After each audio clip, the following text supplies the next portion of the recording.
we'll guide you through how to use Trello Inbox to manage your tasks efficiently. If you find this helpful, consider subscribing and liking the video. First, open Trello on your desktop and log into your account. Once you're in, you'll notice the Trello Inbox feature is designed to streamline communication and task management directly from your boards. Start by locating the Inbox icon on the left-hand side of your screen. It should be right below the Home icon. Click on it, and you'll be taken to your inbox, where all your notifications and messages are gathered. You can view updates on tasks you've been assigned, comments on cards you're watching, and any changes made to boards you're part of. To make the most of your inbox, you need to customize your notifications. Click on the Settings gear icon, usually found at the top right corner of the inbox page.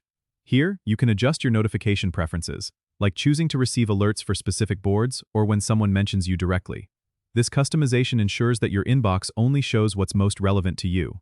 If you receive a notification about a task you need to address, simply click on it, and you'll be taken directly to the card or board in question.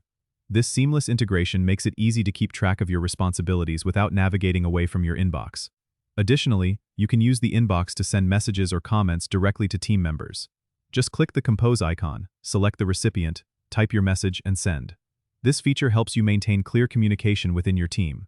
Don't forget to regularly check your inbox to stay updated on all activity related to your tasks and projects. It's a central hub that keeps you informed and organized, preventing any important updates from slipping through the cracks. Don't forget to subscribe and comment if this helped you out.